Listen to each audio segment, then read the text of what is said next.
suppose I should start off by saying I'm very lucky that I made it here. It took me 24 hours plus continuous travel yesterday, but that's another story. And if I come across as a bit jaded, that's because I am a bit jaded. I'd like to thank you for the invitation. I am honoured to be invited to participate in this event and to be asked to share with you the experiences and the lessons of what I consider to be a successful peace-building process in Ireland.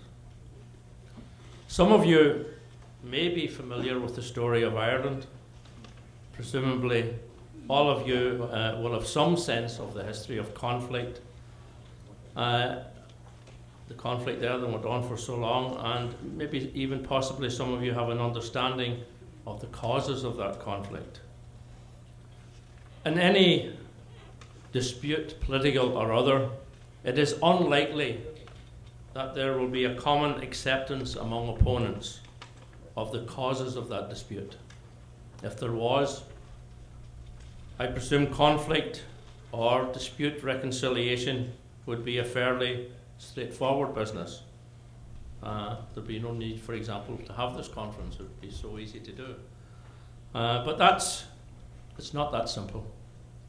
If we were joined here today by someone from the British government or of the unionist tradition in Ireland, they would bring a different perspective of Irish history to bear on all of this. And we need to always remember that. So I don't want to dwell too much or too long on the historical narrative, but someone once asked for a concise history of Ireland. And they responded, well, the British occupied Ireland centuries ago, 800 years ago, and there's been trouble ever since. It's as simple as that. And you know that from whatever political perspective you come from in Ireland, or for that matter in Britain, that pretty accurately sums the situation up. And I quote this concise account of Irish history, not as an attempt to be humorous, although it is, or to apportion blame, but simply to paint the picture of the depth and the protracted nature of the conflict from which my country has in recent years emerged and continues to emerge. But I do have to give you some sense of the history to understand, and I won't go back 800 years. I won't be here for too long. I'll go through it briefly. There was a huge tragedy in Ireland in the mid-1840s with the Great Famine, and Gortmore in the Irish language, the Great Hunger. And the population of 8 million, 1 million died in the space of 5 years or so. 2 million more emigrated in another 5 or 6 years, and gradually emigration kicked in, and we were left towards the end of the 1800s with a population of less than 4 million. So the population halved in about 50 years. Huge amount of that emigration came to America, and of course that kicks in a good format in our peace process. And the strange thing then happened in Ireland. There was a cultural revolution towards the end of the 1800s and the early 1900s around the renewal of song, of dance, of music, of literature, and the revival of the ancient Irish language. And it was as if it came out of nowhere. It came out of the people. And from that came a new demand, a new political demand for what was known then as Home Rule. And the British government moved in Westminster, of which I'm a member, although an abstentionist member, and I'm not going to why that happened. They moved to grant Home Rule, but then, as they had done 20 years previously, deferred it. And the revolutionary tradition in Ireland said, enough is enough, and there was a great rebellion in 1916, which was suppressed. And then, ironically, at the end of the First World War, Britain had a general election in in the normal way that any country has a general election. And Ireland at that time, because sometimes people see Ireland as being part of the British Empire, it was much more fundamental than that. It was actually part of the United Kingdom. They returned 103 members to the Westminster Parliament. So my party, which had been formed in that cultural and political revival, stood candidates in the election on a demand for total independence and to set up their own government.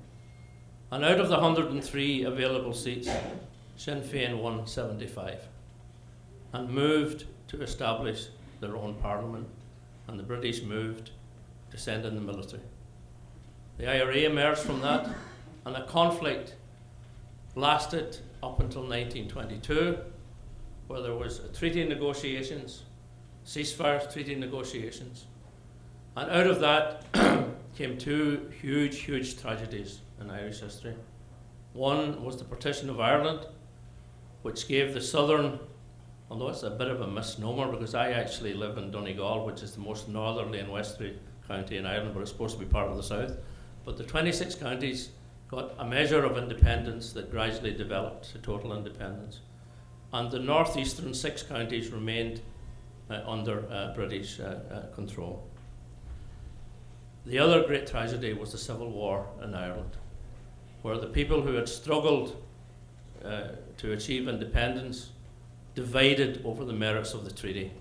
Some couldn't accept that their country was going to be partitioned and that there would, for a period, still be an allegiance to the British monarch. And the Civil War tore the country apart, even though it only lasted for about a year. It left a deep residue in politics in the south of Ireland. But in the north,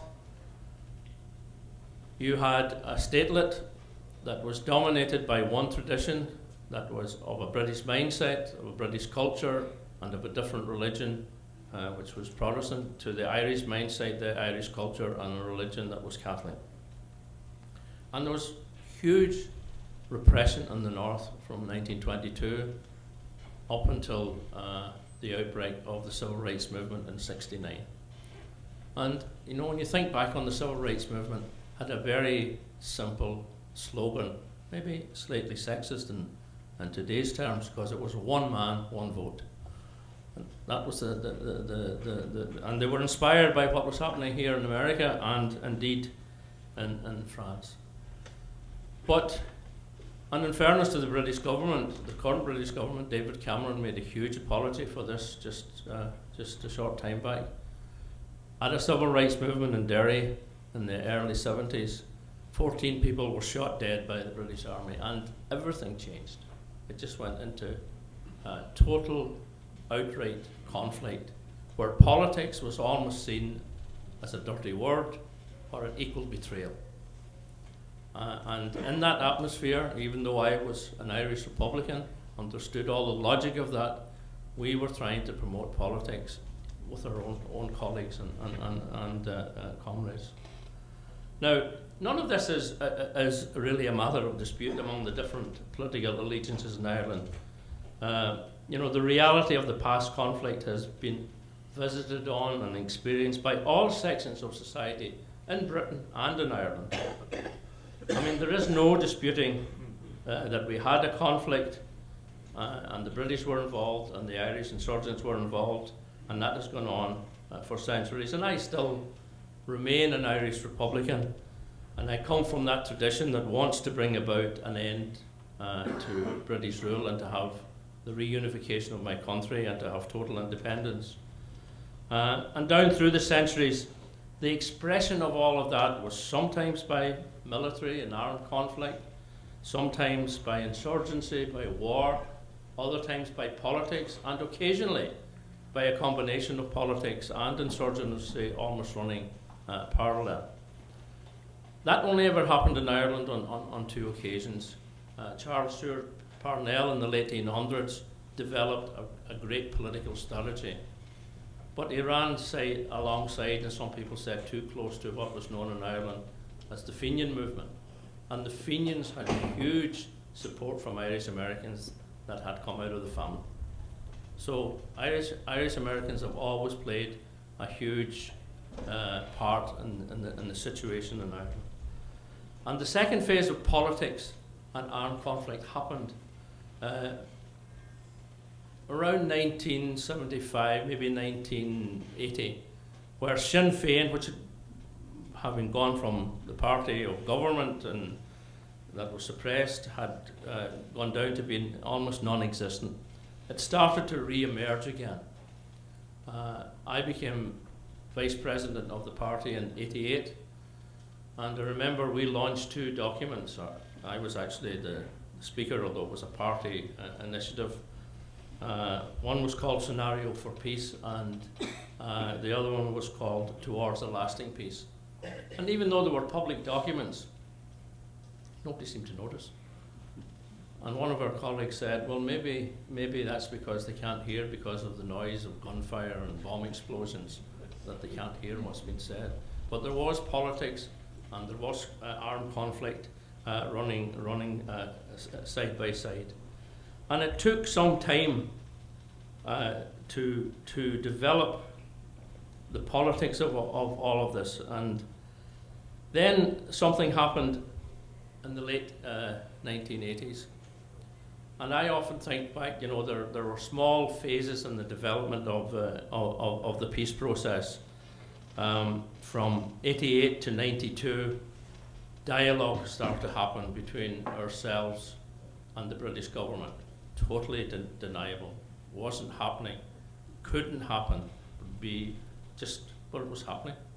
I remember one incident when there were so many blatant denials by the then British government minister, this was 91 or 92, that our party president said, he pulled a wider group together that wasn't quite sure was there dialogue or they knew something was happening.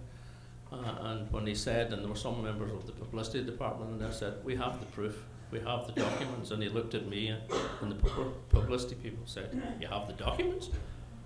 It was a massive story. The British government were speaking to Irish Republicans. And that phase continued for about 4 years. We were also speaking with the Irish government, the American administration, largely through the efforts of Irish Americans. Some people at home say, why do Irish Republicans, Gerry Adams, Mark McGuinness, have an influence in Congress, as if we, a small party in Ireland, would possibly have an influence in Congress or the White House or the Senate? It's because of the huge amount of Irish Americans who vote for congressmen, who vote for senators, and who made it an issue on a political platform here as Bill Clinton was moving towards his first challenge to be president. He gave a commitment that he would raise the issue, and he stuck with his commitment, provided we continued our work back at home. And I have now completely lost the run of my notes as I go off and tell these stories. But that was a small phase. There was another small phase from '92 to '97 where there was open acknowledgement that there was dialogue, and we were able to persuade the IRA to bring in a ceasefire, and the Loyalists brought in a ceasefire, and the British government started a process of demilitarization, taking soldiers off the street. And then the third small phase is we entered into real negotiations. And I've often said that and I'm not, there's so many priests here, I'm afraid to say this, I'm not particularly religious, but I am slightly. If there are two saints in the Irish peace process, it has to be Father Alex Reid and Senator George Mitchell. Because what Senator George Mitchell had to listen to when he came to Ireland from all of the different parties and the two governments was unbelievable. What Father Alex Reid did in the background of going privately and secretly between each of the component parts and taking so many knockbacks, but never losing faith, never ever losing faith. He kept the process going. And then we went into these real negotiations. And by '98, we had an agreement, which was called the Good Friday Agreement. But it took us another 8 years to try and implement it. We were meeting in the Assembly, there'd be a row about whatever, were the British government demilitarizing fast enough, were the IRA getting rid of their weapons fast enough, there'd be a fallout, the place would close down, would reassemble in a couple of months. And it wasn't until 2005, actually 2006, that heavy negotiations broke out with, I suppose, our biggest opponents, the Reverend Dean Paisley's party, the DUP. And once, and I'll come back to some part of that, once we made an agreement with him, in fairness to him, and we would be really polar opposites, he stuck by the agreement. And since then, we have had a continuous process of the Assembly being in place based on power sharing, recognising that there is an All-Ireland dimension and that ministers north and south must meet, recognising that there are two cultures in the community and they both must be respected. And I suppose the key to all of that as we move forward was dialogue. Now, all of this threw up new and very, very difficult challenges for all of us. The immediate challenge then, way back then, was how do we devise a political process that would move all of us, all sides, beyond conflict to a point that the political process would be allowed to work, and that within that process we could tackle the issues that had been left unresolved for generations. And it was also very difficult at times because while we had come to persuade the IRA and other armed insurgents that there was a military stalemate and that there needed to be a different way forward, the British government had also come to that same conclusion, that there was a military stalemate and that there needed to be a different way forward. But they also thought that they could win in a negotiation process, that they could defeat us in a negotiating process. Whereas we were saying, no, that is not the case. You will not win in negotiations what you haven't won either by political campaigning or by the military conflict, that you will have to come to an accommodation. And for a British government, and you're trying to think in their shoes, they were a big government of the UK, and this was a small insurgency and a part of the United Kingdom that they barely recognised at times, but it was still there. So all of this required the key understanding that negotiations will not necessarily get you everything, but will put in place a process where all of your issues can be dealt with. And the approach to the negotiation premised on becoming the winner will only result in it breaking down and a return to conflict.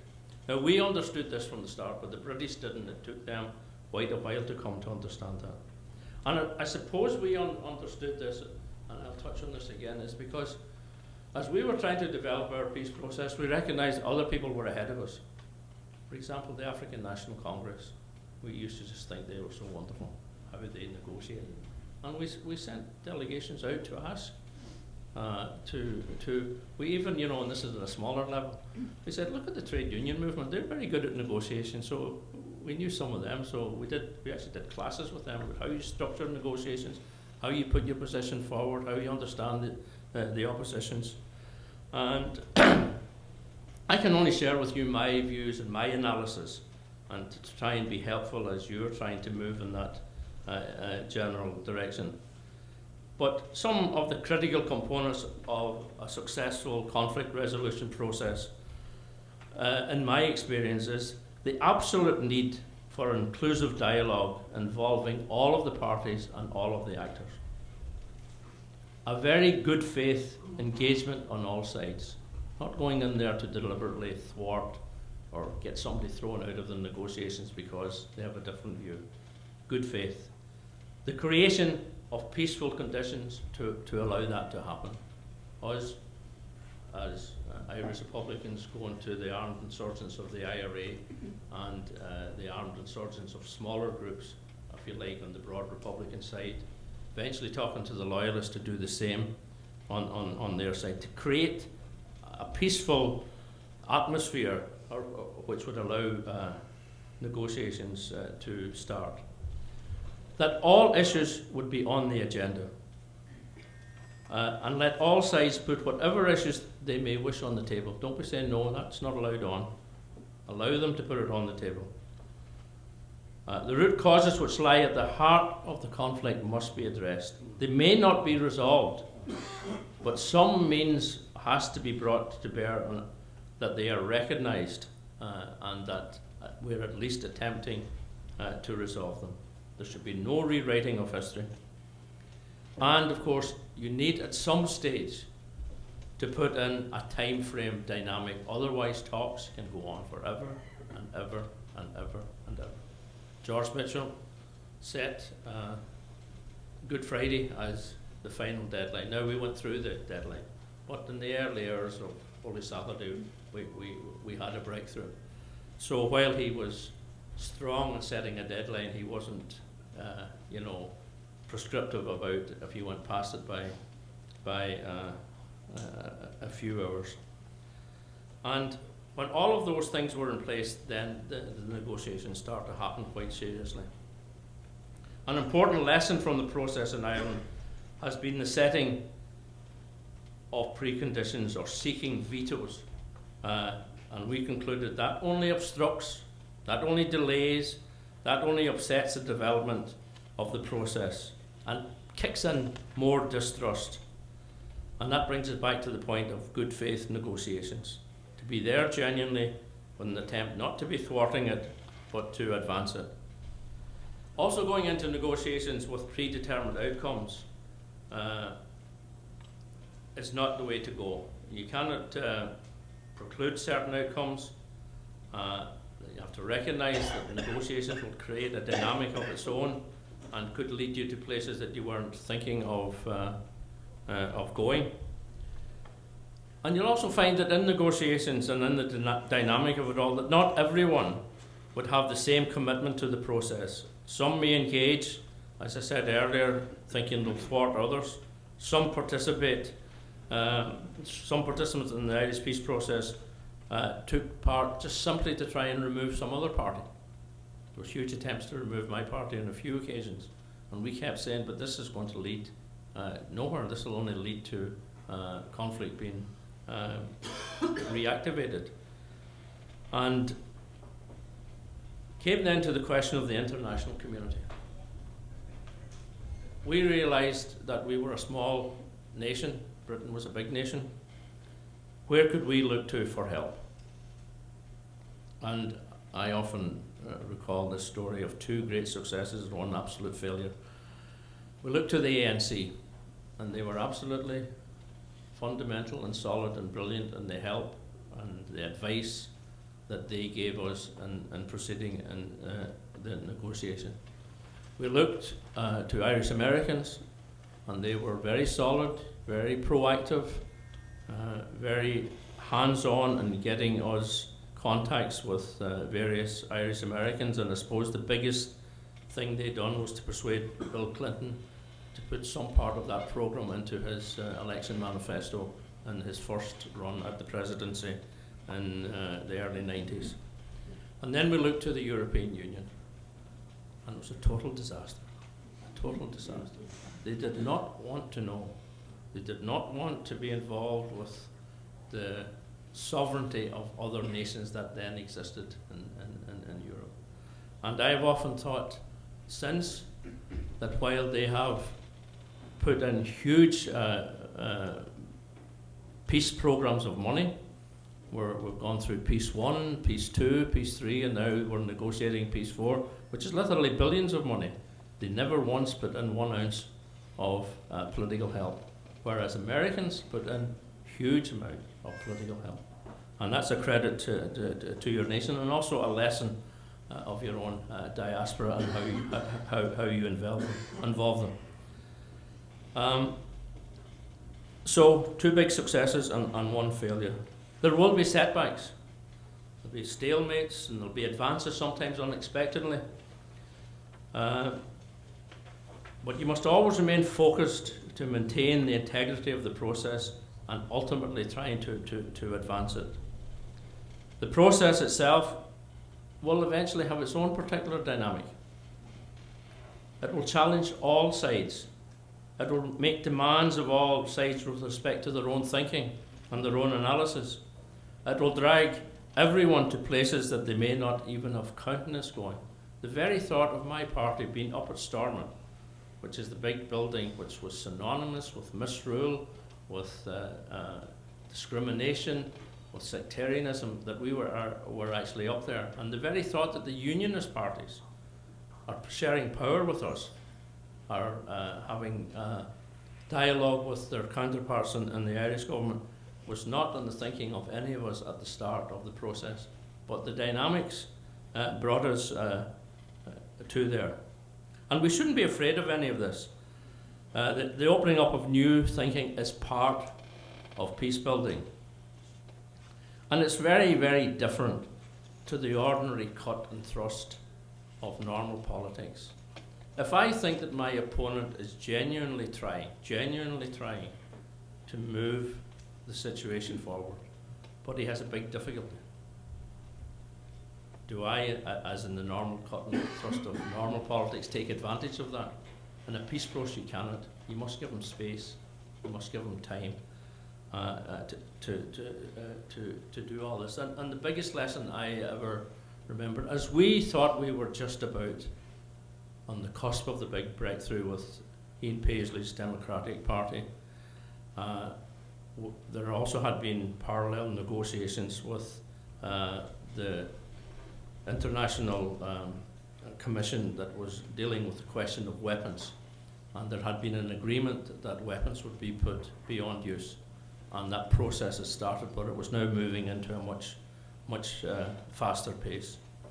And on the eve of that, when we thought we were possibly making a political breakthrough, Ian Paisley made a huge speech demanding photographs of the event that was happening, demanding sackcloth and ashes. He's a very religious man. He came out with this great statement of sackcloth and ashes. And we had a negotiating meeting that evening.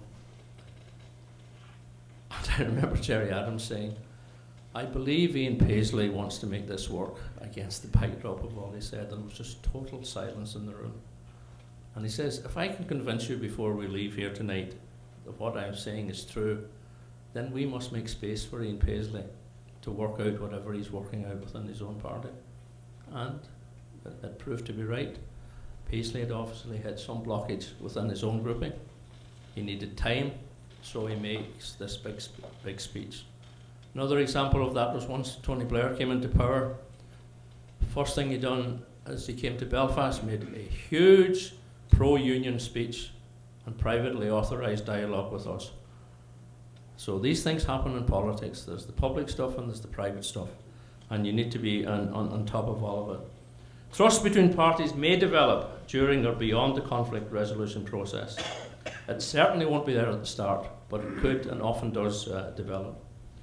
The critical thing at the outside is for those genuinely engaged to have the trust in the process and trust in themselves, that they are serious about what they're doing. Political leadership and risk-taking, as well as political initiatives, including sometimes unilateral initiatives, will be required to create the context in which the peace process and agreements are possible. Democratic mandates for all participants should be recognised and accepted, and all parties need to be treated as equals. Conflict resolution and the achievement of a political settlement are two entirely different things. A party to a conflict will not achieve, and I've said this before, will not achieve in the room what was not achieved outside of the room. There can be no winners or losers. There has to be accommodation. And it's important this is very important to understand. The primary achievement of a peace process in Ireland was the creation of a political process. And that political process allowed all the parties to pursue their own political objectives in a peaceful and in a democratic way. The pursuit of differing and many times utterly opposing political objectives will continue beyond the conflict resolution process. And I was quite amazed at the earlier speeches today, how the same words kept coming up in our process. The word process, which I have often felt was as crucial as the word peace and as crucial as the word reconciliation. Those three words keep recurring all the time. I remain an Irish Republican. I remain committed to the achievement of the reunification of my country, but I want to do that through the process that we have created. The work of building peace in Ireland is by no means finished. There are many issues to be addressed, many, many issues. We have today, what we have now is a democratic process, which means that now and in time ahead, these issues can be successfully addressed. What we now have is a political process in which all the political parties can pursue their objectives in a democratic and peaceful way. I am confident that one day Ireland will be free and independent. Of course, others from a British or UK perspective might think differently, and that's the dynamics of the process. There have been and always have been many, many setbacks in Ireland as elsewhere. And I should also add that there are still small numbers of people who are entirely opposed to all of this process, even though the vast majority of the people north and south voted in a referendum to accept that this was the way forward. And I am also very confident now that there will be no return to the conflict of the past. And earlier I gave you, and I'll conclude on this, a breakdown of the smaller phases. I think if you look at the three larger phases, there was, in the early years, broadly, it was called the peace process. And then there emerged the political process with still huge elements of the peace process in place, but a big new dynamic called the political process. In recent months, and not that many months, there has emerged this new, or at least emerged publicly, the debate has been going on in my party for some years now, that there needs to be a huge reconciliation process that's allied with the political process and the peace process. And my party chairperson, Declan Kearney, launched an initiative in a public way some months ago. And I suppose the key phrase in all of what he's been saying is we have to ask the difficult questions. We have to ask ourselves the difficult questions, and we have to ask everybody who was involved in the process those same difficult questions. It'll be a big challenge for them and for us. And finally,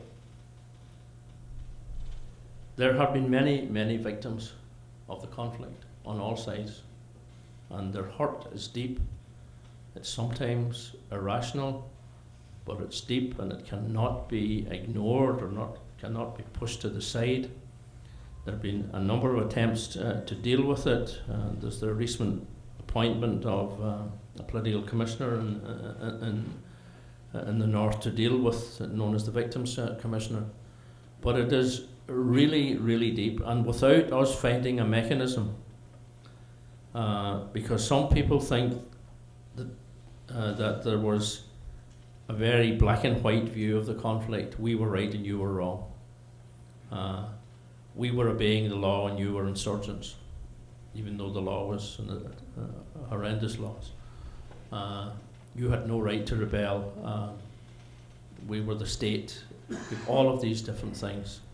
And people think that there are two classes of victims, and victims are victims, and they all suffer great hurt and great pain, and it's going to be a huge, huge job to try and resolve that, but it's one of the tasks that lie ahead of us.